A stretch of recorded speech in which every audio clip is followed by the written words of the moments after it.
What's up guys, Nathan here, and today I'm going to walk you through the perfect poker bluff. I'm going to give you a step-by-step example showing you exactly what cards to do it with, when to go all in, so let's jump right into it. Alright, so first things first, I just want to point out that this is an advanced bluffing strategy that I'm going to be teaching you today, and I really only recommend this for those of you who play at least mid-stakes poker games or high-stakes poker games. If you are playing in low-stakes, small-stakes poker games, I would not typically suggest this strategy, because it's just going to go right over the head of most of your opponents, your beginner level opponents in these small stakes games, and you're just going to get called. So I just want to be abundantly clear that this is an advanced poker strategy only meant to be used against high level thinking aggressive players in higher stakes games. All right, with that out of the way, let's jump right into it. All right, so today, as mentioned, we're going to be talking about the perfect poker bluff. So let's give you an example here. A tag tight and aggressive player raises from the button, and we decide to flat call in the big blind with ace jack of diamonds. Now, if you guys have read any of my poker books or watched the videos on this channel before, you know that I talk about frequencies a lot, especially in my second book, The Modern Small Stakes. I talk at length about mixing up your play against good thinking opponents at higher stakes games. You don't want to be doing anything 100% of the time, so I just want to point out that I'm going to be 3-betting, aka re-raising pre-flop, a lot in this situation here, but we chose to just flat call in this particular example here. So just want to be totally clear with that. We're always using frequencies against good thinking opponents in higher level games. We're never doing anything 100% of the time. So flop's going to come down with a king of clubs, 10 of diamonds, and 3 of hearts. So overall, not a bad flop for our hand. No, we didn't hit a pair, of course, but hopefully you've already seen that we do have a gut shot straight draw to the nuts here. If a queen were to come on the turn or river, we'd have the best hand possible. And we also have the backdoor nut flush draw. If it were to come diamond diamond on the turn river, we would also make the best hand. And finally, we have one strong overcard with the ace, and we also have a jack, which could be live as well, could potentially give us the best hand if we were to pair up that card as well. So this is an example of how to read a board, understand your equity, and understand that we actually have some reasonable hand strength on this board. This is not one of these situations where we've completely whiffed. So this is a spot where we're going to be fighting for some pots against higher level players like this. Also remember that this player raised on the button, and hopefully you guys know a little bit about position at the poker table already, and therefore you would know that this is a tight and aggressive player who's going to be stealing from this seat pre-flop with a wide range of hands, not just, you know, aces and kings and ace king and stuff like that. So we definitely want to be defending here. Our hand is significantly under-repped due to the way that we played it pre-flop. This is a situation where we're definitely going to be fighting for this pot. Now there's many different ways we can go about this. We can lead out in this situation here. We can check call, we can check raise. We're going to choose the more standard line here, and we're just going to check call. We check on the flop here. Of course, we're first to act because we're in the big blind. The tag player goes ahead and makes his routine continuation bet. We expect this player, an aggressive player type like this, to be betting nearly 100% of the range on this board. If you guys have read my latest book, The Micro Stakes Playbook, I talk all about continuation betting ranges in that book. So if you struggle with any of that, I would recommend checking that out. But the bottom line is here we expect a continuation bet out of this player at a very, very high frequency, and therefore we're going to make a standard call here. We will raise sometimes as a semi-bluff in this situation. Once again, it's all about frequencies as you move up the stakes. We're never doing anything 100% of the time, and we will of course lead out here sometimes as well, but we chose to just check call in this situation. So let's go see a turn. All right, so the turn comes with a 4 of diamonds, and this is a very, very good card for us because we now have 4 to the flush. So this is a perfect situation where I love to take a hand like this and start making a play at somebody with a lot of equity odds to win the pot. So we go ahead and check once again, and the tight and aggressive player decides to double barrel in this situation. Now, hopefully you guys know that a double barrel in this situation does represent quite a bit of strength. That's when somebody raises pre-flop, bets the flop, and then bets again on the turn. But guys, we need to always remember the player type in poker. It's more important than anything.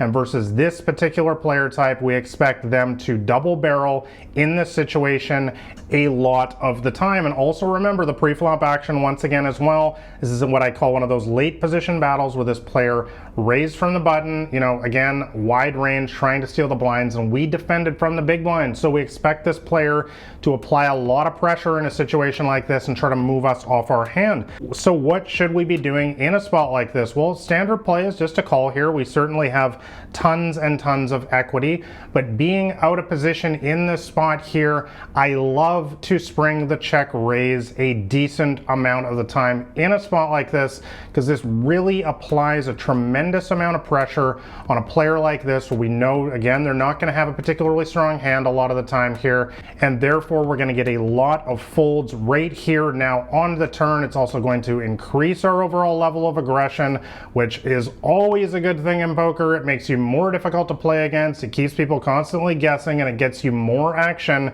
when you actually want it, when you have, for example, pocket threes here for a set or something like that. But anyways, the tag player goes ahead and calls us here. And you know, a lot of people always ask me, well, Nathan, what happens when you spring the bluff on the turn and they call you? So we're going to talk about that right now. Let's go see a river.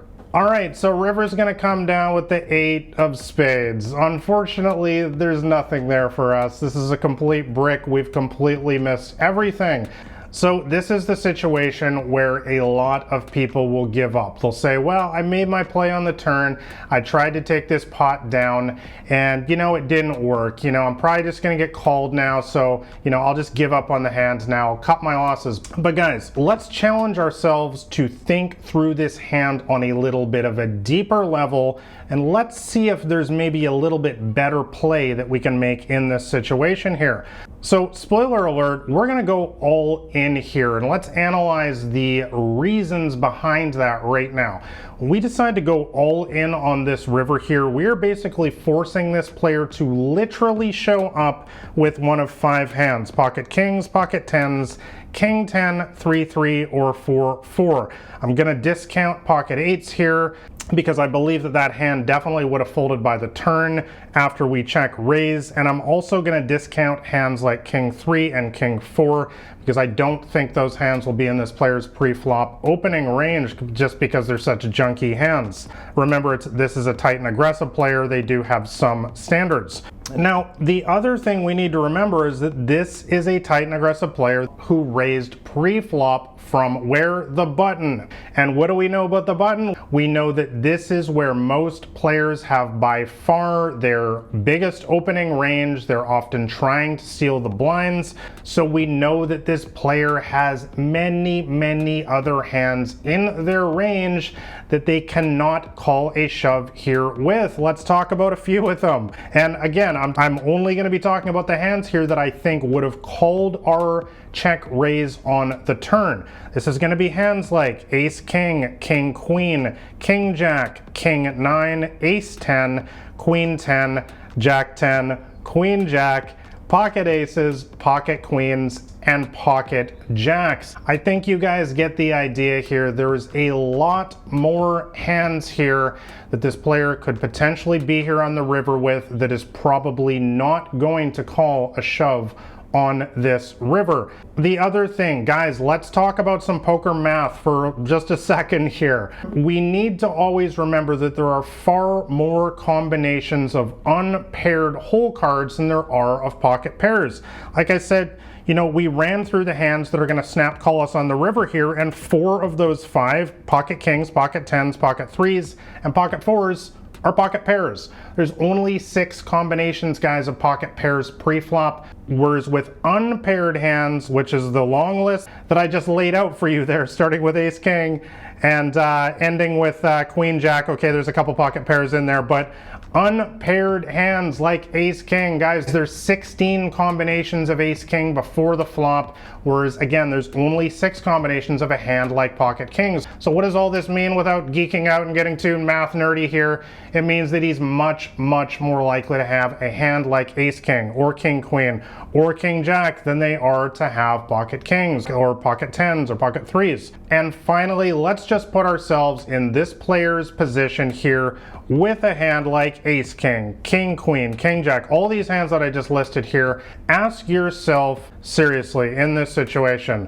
I got check raised on the turn after I double barreled, and now this player has shoved on me on the river. Do I really want to call off my entire stack here with a one pair hand? Remember, the vast majority of this player's range here that we just went through are one pair hands, and a couple of them are actually missed draws. He's obviously just going to throw away immediately, like the queen jack, for example. I think you guys already know the answer to this. This player is going to fold the vast majority of these hands. He's not going to call off his entire stack here with king jack, certainly not with jack 10 and ace 10 and all of these sorts of hands. So guys, I hope I gave you a decent explanation here of how I process hands when I'm thinking about running a complex, sophisticated bluff, once again only against aggressive players in higher stakes games. The key takeaways that I want you guys to get from this video is that I'm not just shoving chips randomly in the middle here, hoping and praying that they fold. That is not a good strategy to make the quote-unquote perfect bluff in poker. Instead, you need to be picking your spots wisely, applying calculated aggression against the right players in the right situations, the right board textures, and we just discussed that. But guys, the bottom line is that the heart and soul of winning poker really is being able to force somebody to fold a better hand. Remember, we don't actually have anything here. We have ace high. This is literally the bread and butter of how you get ahead in this game and win on an elite level. Now, I just want to be totally clear once again that this is not a play that you should be using very often, if at all, if you play small stakes. And even if you play in higher stakes games, I am not pulling this bluff off in a situation like this every time. Guys, my intention with this video was not to get you to start bluffing wildly and every single time you have ace jack high here and you got a flush draw on the turn. But hopefully I got across to you some of the main ideas behind a higher level sophisticated bluff that hopefully you guys can start using in some of your poker games, ultimately having more success at the poker table. So guys, let me know what you thought about this bluff in the comments below. Is this something that you ever do at the poker table? And also shove all in on that like button below if you found this video helpful. Lastly, make sure you grab a copy of my free poker cheat sheet. That'll be the top link in the description below. That'll give you my entire strategy to start crushing the small and mid stakes poker games. And finally, I will leave another poker video that I made just recently right here that I think will help you guys out some more. So thanks a lot for watching, guys. I hope this one was helpful. This has been Nathan Williams with BlackRain79.com.